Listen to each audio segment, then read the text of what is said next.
Okay, guys, as the title says, Jagex finally got serious. Now, this was put out a few days ago, I think in 2 days, so it's not really the most up to date news, but some of you guys might not have heard of it. So, you guys can read this, but I'm going to read it also for those of you who just want to listen. So, basically, it says, "Hey all, throughout the month of December, we saw numerous complaints regarding a skull tricking bug being abused in game. We've been conducting investigations around this, and as a result, we're going to be going through flagged accounts to apply offenses and remove their wealth. The bug being abused has also been hotfixed in game. All affected players have been specifically investigated. Our evidence conclusively shows and confirms clear bug abuse. Accounts without a previous related bug abuse offense will be handed a moderate bug abuse ban, 2 weeks, whereas past bug abusers will be banned permanently. Our decision is final and our stance is clear. We will not tolerate bug abusing in RuneScape. Thanks for reading, the RuneScape team." So basically, if you guys haven't heard, there was a bug being abused in the wilderness called, people called it the intercept bug, intercept glitch, stuff like that. So there is a Saren spell called intercept. For those of you who don't know what it does, is basically you cast it on another player, or in the case of this bug, a familiar, and now you will receive a small portion of the damage dealt to that player or that familiar. So, for those of you who understand that, you can kind of see how the glitch was being applied. Basically, these bug abusers would find a player in the wilderness who was risking a substantial amount, noxious weapon, some cases less than that. I mean, a Zarite bow, really Surreal wand, anything. Now, what they would then do is they would cast the spell Intercept on the player's familiar. Now, if that player used any type of AoE ability, misclicked anything on their familiar, they would skull. Because technically, with that spell active on that familiar, a small portion of the damage is now going to that player. So technically, they're attacking the player. Now, if those of you guys who remember a little while back, there was another glitch similar to this. Basically, if you're using range, you wouldn't equip any ammo. Or if you're using magic, you wouldn't select any spells. And you would then attack a player's familiar. Now, the mechanics of the game would stop you from attacking that familiar because you didn't have any ammo to use range with, you didn't have any runes to use magic with, or you didn't have any spells selected. But the game would still think you attacked that familiar, and the familiar would then attack you back. Same kind of concept. Technically, you didn't hit that familiar, but it just hit you, so now that player skulled. So, two kind of bugs that involve sculling another player. Now, Jagex took a pretty serious approach to this, and personally, I'm happy they did. But why did they do it? Personally, I think someone relatively significant in the community, the RuneScape community, or maybe even a moderator themselves, was a victim of this bug. Because really, Jagex does not have a good track record with keeping up with bugs like skull glitches, that type of stuff. I mean, that ammo glitch, I actually reported the glitch, and nothing happened. About 4 or 5 weeks later, a friend actually gets a video of it, and then immediately it gets patched. Now, we'll talk about that a little bit later, why that's an issue, but someone significant had to have been hit like a friend did in that particular video. Now, the main, for those of you guys who are active in the wilderness, know the different friends chats and clans that run around in the wilderness. You guys can probably guess who was abusing this glitch the most. The same ones who abused the previous glitch. Mainly it was CPK. Now, one of my friends in CPK actually told me I believe it was Ferris. Now, this may be wrong, may don't know the whole story, but Ferris apparently got a permanent ban. Good, fine by that. He wasn't a very like one of their PKers. Well, I mean, he did PK, but he wasn't one of their good PKers. He wasn't one of their better PKers. He basically just ran their bug abuse and their mace teams, that type of stuff.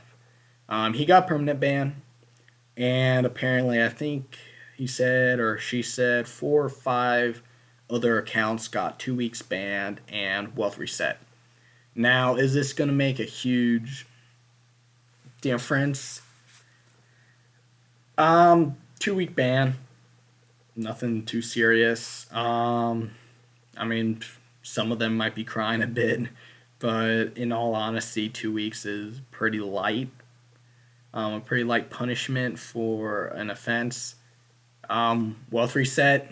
Odds are they've got multiple mule accounts, or they already sold all their gold to real world trading websites, that type of stuff. Because odds are that's what they're doing. Um, so is the wealth reset gonna impact them at all?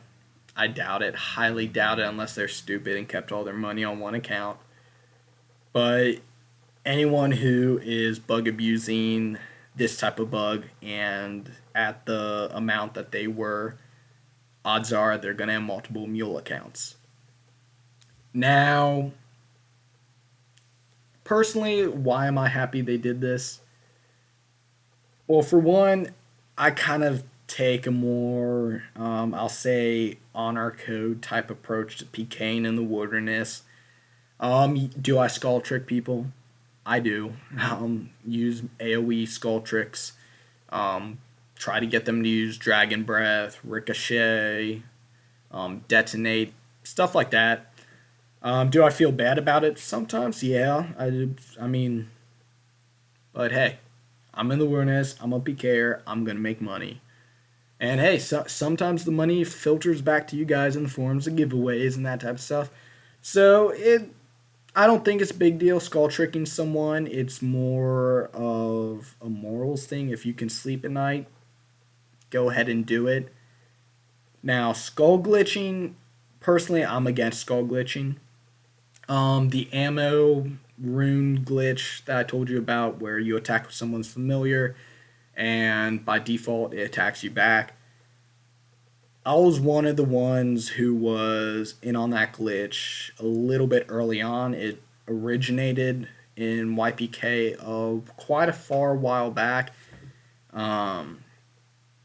We put an end to it. The uppers in our clan actually decided, no, we're not going to do it. And then another member of the clan found it again a couple months later. I'd completely forgotten about it. And she ended up leaking it to one of their friends, who ended up leaking it to another, who ended up leaking it to another, and it filtered down to CPK, and then they went rampant with it. I actually ended up reporting it. Like I said, I ended up reporting it. 4 or 5 weeks later, a friend catches CPK. They tried to skull a friend, popular YouTuber. They skulled him. He caught it on video. Bam, gets patched almost instantly. Now, why is this a problem? And honestly, I believe personally it's a flaw in Jagex's system. Now, I talk a lot about what can Jagex do to improve PvP, the wilderness, relations between PvPers and the community, and all that. But this one is honestly something that they've tried to do, and they say it's part of their motto, power to the players. We want players to report bugs and all that. But when we do that, it doesn't seem like anything happens. And the way, personally, I think of Jagex's system working is they have multiple filters in their bug report system. So as the bugs report, the bug reports come in, it sifts through all these filters, goes down, and eventually, if it passes through a certain number of filters, some regulations, that types of stuff, it will reach an actual person. And then this person will check it out, see if it works. Now, why this is a problem is think of all the players all the people who play RuneScape. Now, think of all the ones who send in a bug report. Now, think of all the ones who send in a bug report that is just bullshit. It's nothing significant, anything like that. Now, out of all those people who send in the bug reports, how many of them do you think are actually significant bugs like a skull glitch? Odds are it's like one in a couple thousand, maybe a couple 100,000. But odds are there are one or two of those huge impact bugs in there. The only problem is it takes time to pass through all these filters. Now, what I kind of thought when I reported this bug and when it finally got patched was, what the fuck? This could have been patched a long time ago, saved a whole lot of people, a whole lot of money, and actually made Jagex look better. And what I thought was, why doesn't Jagex do this? Add another aspect to their bug abuse or bug report system. And if we're talking about skull glitches, who odds are who's gonna learn about the skull glitches first? PKers, people who are going to profit from that and who have different types of contacts, different type of friends in the PvP community. We're learning about these skull glitches first. So, why? So, talking about the bugs in general, why doesn't Jagex add a new aspect to their bug abuse system where, and maybe they already have this. I don't know. I'm not an expert on Jagex's bug abuse system. But if this isn't already a part, I strongly believe they should add this. Basically, if a player reports a bug and it turns out that it is an actual bug, it's not just this random nonsense, not bullshit, not them imagining something. It is a legitimate bug. Why not add a mark or a point to that person's character? Now, when that person sends in another bug, now it'll go through the system a little bit faster because that person already turned in a successful bug report. So odds are, if he sends in another one, odds are it's going to be a legitimate bug. Why doesn't Jagex do this for a little bit like BKers? Maybe put check marks on significant PKers. Maybe not even that. Just leave it at people who submitted successful bugs and that turned out to be legitimate bugs. Just add a point to their character. That way, next time they send in a bug abuse system report, it'll go through a little bit faster. Maybe this won't happen next time. Maybe they won't have to take these steps because it'll get nipped in the butt relatively quickly, and they won't have a huge clusterfuck like they did with the past two skull glitches. So, I mean, all in all, my view on the wilderness, skull tricking, immoral, but I can live with myself. I sleep fine at night, so it's good. Skull glitching, no, not supposed to happen. I mean, put yourself in a PVMer standpoint. You got fucked for your hard-earned cash, and it wasn't even your fault in the first place. So something that was completely out of your control. Now, I know some of you guys are like, well, they took the risk going out in the wilderness. Technically, most cases, I'd say yes, if it was their fault. If they accidentally did something, that's on them. And that's why I'm okay with skull tricking. Skull glitching, on the other hand, they have no control over.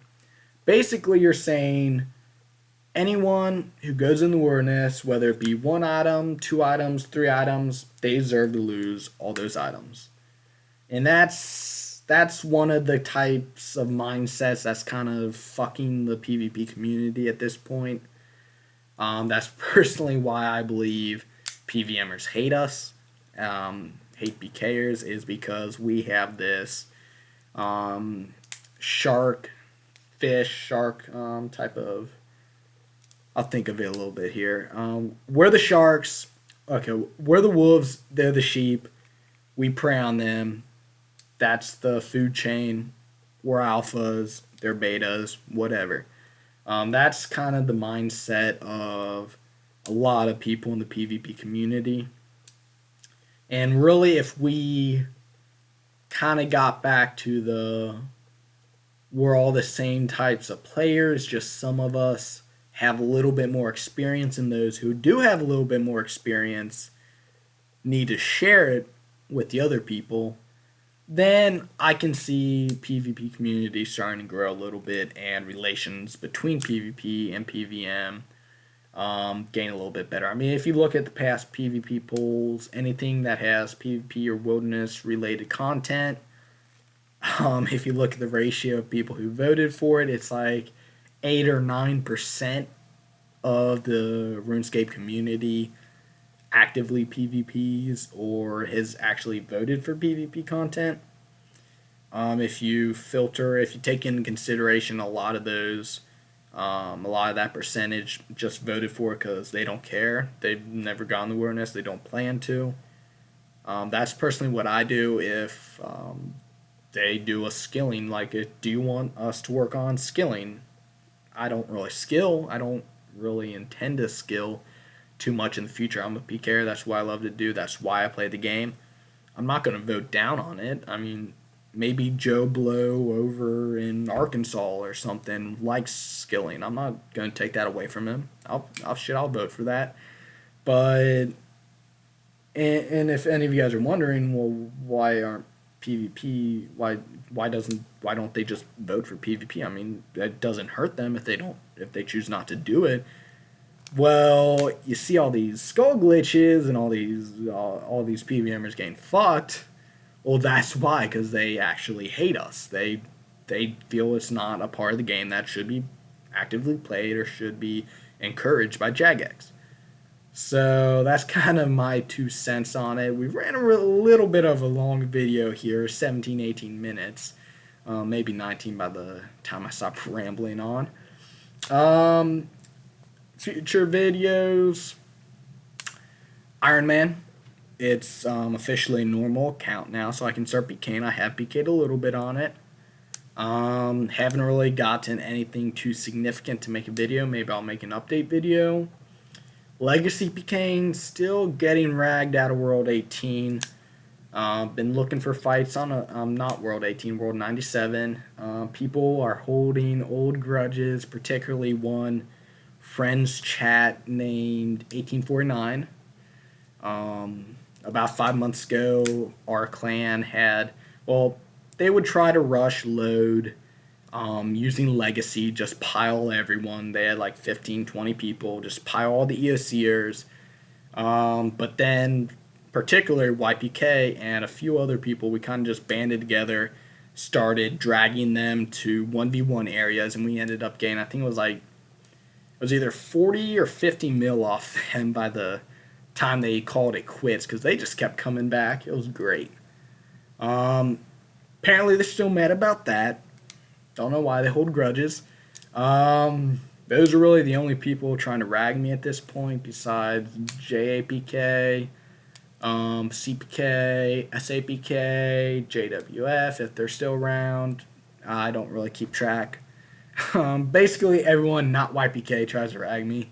So it's a fun time. It's a fun time in the wilderness to be a yak. So, I am currently working on an intro. Hopefully it'll be a funny intro, fun little project I've been working on. So yeah, those are future vids. If you have any ideas for future vids, put in the comments. If you like the video. First time I said that since I started my channel, I believe. So one of you guys will try to catch me out and say, oh, nope, Shiz, you said right here, that makes you a liar.